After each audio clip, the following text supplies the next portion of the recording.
Estamos em mais uma sexta-feira de gratidão. Que Deus continue abençoando a sua vida, fortalecendo você. Que a presença dele seja muito marcante na sua vida e na vida da sua família.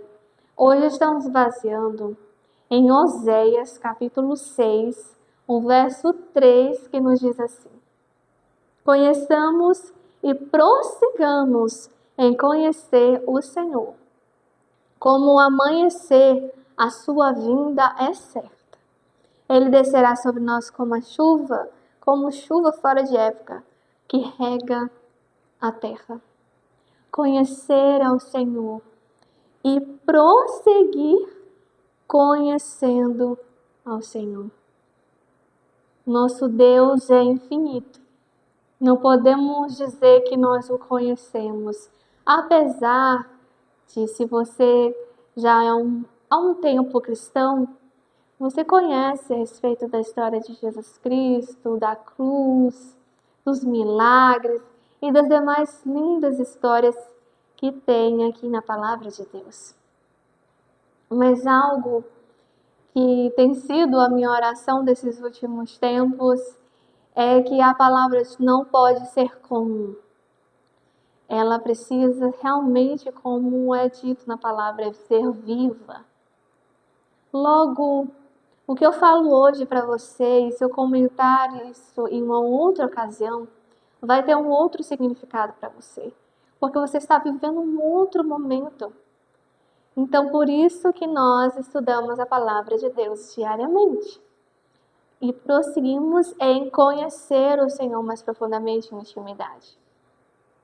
Quando nós amamos alguém, nós tentamos de alguma forma ter tempo e dedicamos para que haja um relacionamento, para que possa ser conhecido a outra pessoa por você. Então, você precisa dedicar tempo ao Senhor como o amor da sua vida, o amor mais lindo. E é Ele mesmo que coloca esse amor em nós, porque nós naturalmente não temos esse desejo de o buscar. É Ele que sempre, desde o início, vamos voltar para Gênesis, quando o homem pecou, quando ele fez o que era errado, ele se escondeu, tentou resolver as coisas e de alguma forma nós somos assim, não é mesmo? Nós escondemos quando erramos, nós pensamos que fomos longe demais e que o Senhor não vai nos perdoar, vai nos deixar. Isso é uma visão humana em relação a um Deus que é amor e que te vê como um filho e uma filha amado. É Ele que vai à procura. O Senhor diz: onde está? E Adão diz que se escondeu porque teve medo do Senhor.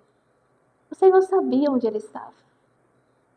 Mas a vergonha do erro, do pecado, fez se esconder. E nós precisamos ir ao Senhor. Claro que deveremos ter vigilância e estar em constante oração para não cairmos em tentações. Cada um de nós temos uma tentação. Eu tenho as minhas tentações, você tem as suas.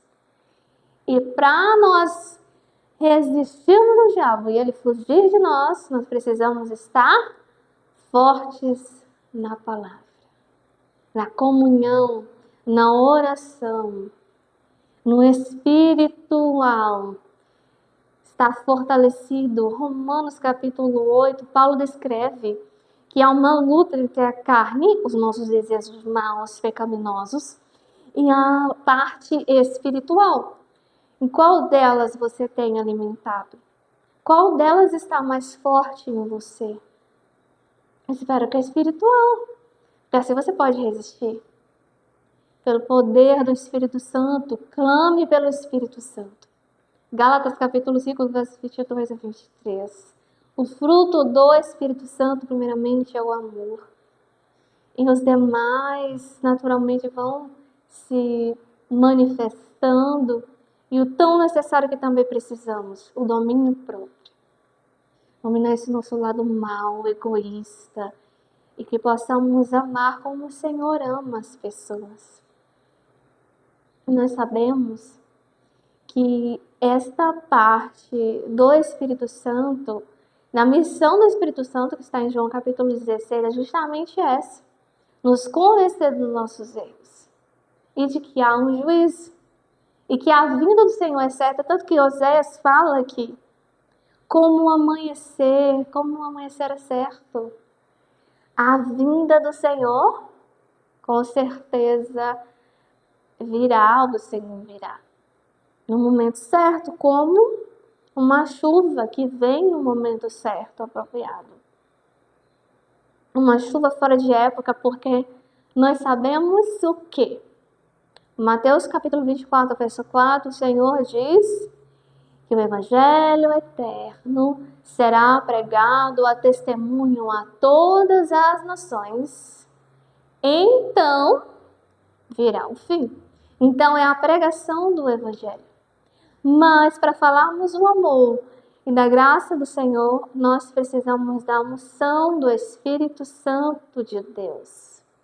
Porque é cômodo nós estarmos em casa e é mais confortável nós muitas vezes nos escondermos na nossa vergonha de aparecer em público e não permitir que o Espírito Santo fale através de nós. Eu sou tímida, mas o Espírito Santo me fez revelar a sua palavra no meio digital, onde várias pessoas têm acesso à palavra de Deus. Mas eu poderia sim não fazer. Se eu fosse ouvir o meu eu. Mas como eu estou procurando viver, como Gálatas capítulo 2, verso 20, o Paulo fala para a igreja de que ela já não sou eu quem vivo, mas Cristo vive em mim. Gálatas capítulo 2, verso 20. Em Jeremias 29, verso 13, o Senhor diz assim: buscar-me-eis e me achareis quando me buscareis de todo o coração. Coração, meus queridos, é mente, entendimento, vontade. Por isso que Oséias ele falou assim: conheçamos e prossigamos em conhecer o Senhor. É algo contínuo, é uma busca. É como a palavra é descrita também como um tesouro. Há uma parábola que Jesus fala de uma pessoa que foi cavando, e encontrou um tesouro precioso. E que foi encontrado? A palavra de Deus. A verdade a respeito de Cristo. O que Jesus tem de significado na sua vida, o que ele tem impactado na sua história, o que ele tem representado na sua vida. Ele tem de fato sendo o primeiro na sua vida. Ai, Mateus capítulo 6, o verso 33, o Senhor diz: buscar em primeiro lugar o reino de Deus e a sua justiça.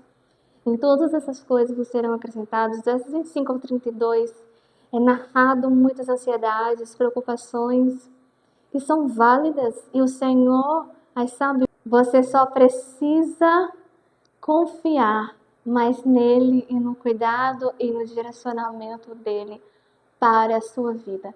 Nos mínimos detalhes. Antes mesmo de algo que você precisar, ele está lá prontamente, já com a solução tão rapidamente. Digo isso por experiência própria vivida, linda e extraordinariamente todos os dias. É lindo viver sobre a condução do Espírito Santo de Deus. Tiago, capítulo 1, versos 22 a 23, ele fala assim: sejam praticantes da palavra, e não somente ouvintes, enganando a vocês mesmos. Interessante nessa parte de sermos praticantes, não somente ouvintes. Não somos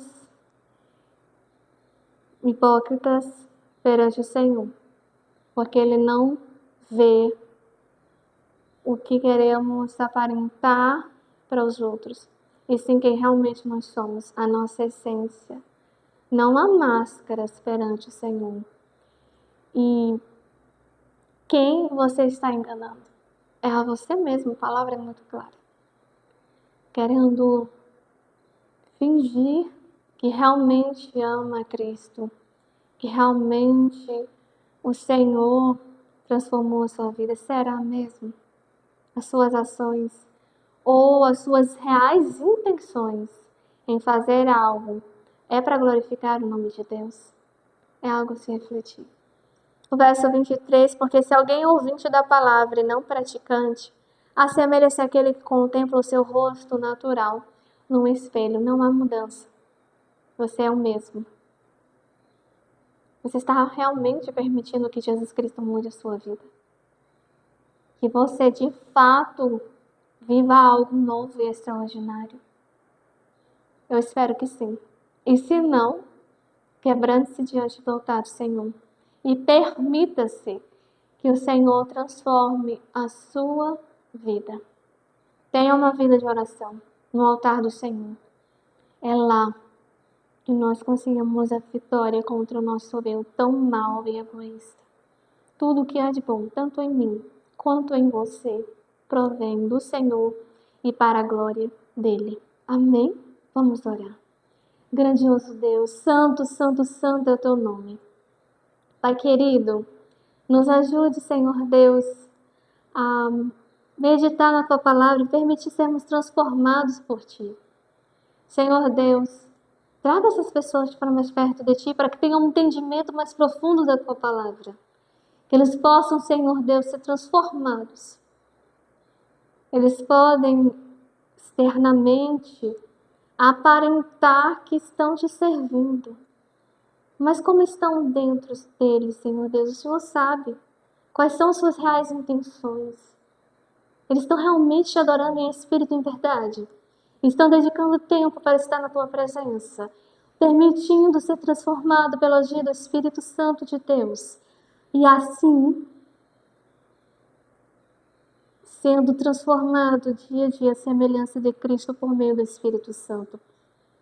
Senhor Deus, nos dê uma noite de descanso sobre a tua proteção, logo mais, ao findar desse dia.